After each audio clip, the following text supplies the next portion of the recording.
بسم اللہ الرحمن الرحیم۔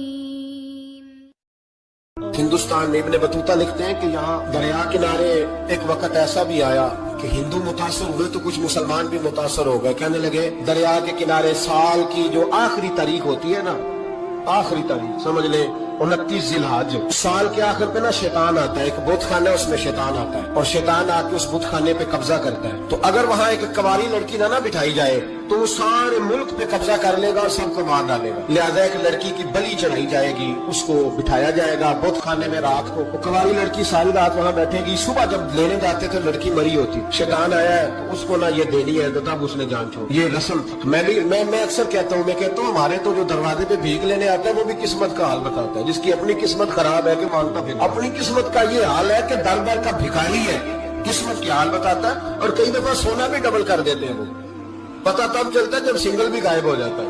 خدا کا خوف کرے، یہ قسمت کا حال بتائے گا جو روٹیاں مانگتا ہے، کچھ تو تھوڑا سا معیار زندگی بنائے۔ ہم مسلمان ہیں، ان کا بھی نظریہ بن گیا، مسلمان بھی اس نظریے کا شکار ہو گئے کہ جناب سال کے آخر میں ایک کنواری لڑکی بٹھائیں گے ورنہ وہ سارے ہندوستان کو مار دے گا۔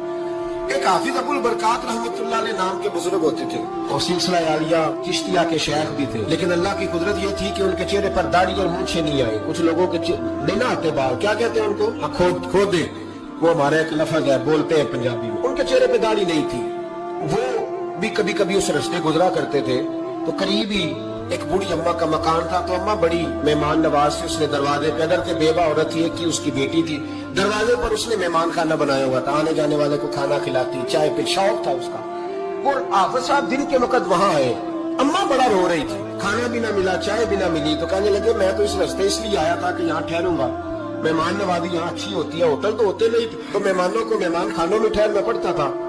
تو اماں کدھر ہے؟ تو کہا اماں بڑی پریشان ہے۔ حافظ جی نے کوشش کی، نیک آدمی تھے، کہ اماں سے ملاقات ہو جائے۔ حافظ جی کا کمال یہ تھا کہ حافظ اتنے پکے تھے کہ ایک جگہ بیٹھ کر قرآن پاک شروع کرتے تھے اور وہی سارا ختم بھی کر دیا کرتے، اتنی پکی منزل کے حافظ تھے۔ تو حافظ ابو البرکات صاحب وہاں بیٹھے، وہ اماں کوئی بزرگ تھے حافظ صاحب، وہ اماں سے کسی طریقے ملاقات کی تو اماں ملتے ہی رونے لگی چیخے مار کے۔ اماں کیا ہوا؟ کہنے لگے حافظ جی ایک کی بیٹی ہے، خاوند فوت ہو گیا تو میں نے نکاح نہیں کیا، ایک بیٹی کے نام ساری زندگی کر گیا، یہاں نا اب بت خانے میں میری بیٹی کو بٹھایا جائے گا۔ مسلمانوں کے بھی کچھ مسلمانوں کے بھی ہمارے گاؤں کے نظریات کمزور ہو گئے، یہاں بچی کو بٹھایا جائے گا اور سویرے وہ مر جائے گی میری بیٹی، قرآن اندازی ہوئی ہے تو میری بیٹی کا نام نکل آیا، اب بیٹی کو جانا ہی پڑے گا، یہ ہمارے ان کچھ علاقوں کا طریقہ ہے۔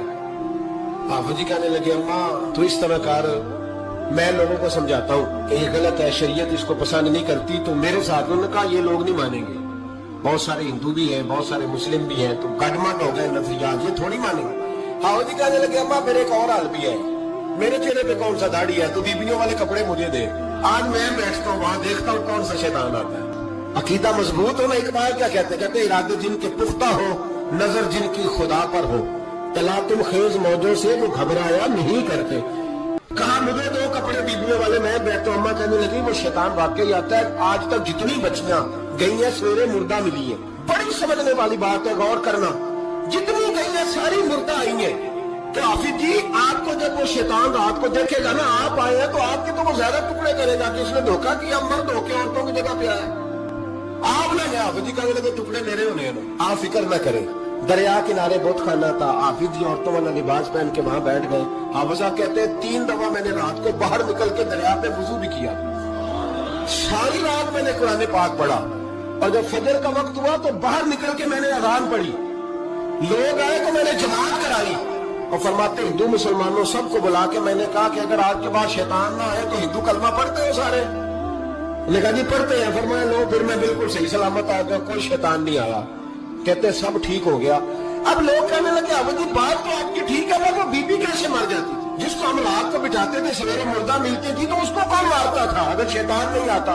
ہم نہیں سمجھانے لگے کہ شیطان وسوسہ دیتا ہے، پر زندگی موت اس کے ہاتھ میں، وسوسہ دیتا ہے، جتنی اس کو گنجائش ہے وہ کرتا ہے۔ کبھی وہ بی بی کیسے مرتی تھی؟ تو حافظ جی نے ایک بہت بڑی بات سمجھائی، کہنے لگے اصل بات یہ جس آدمی کو پتا ہونا میں نے سویرے مر جانا ہے وہ ڈر سے مر جاتا ہے، جس کو پتا ہونا کہ میں یہاں مرنے آیا ہوں تو وہ ڈر سے ہی۔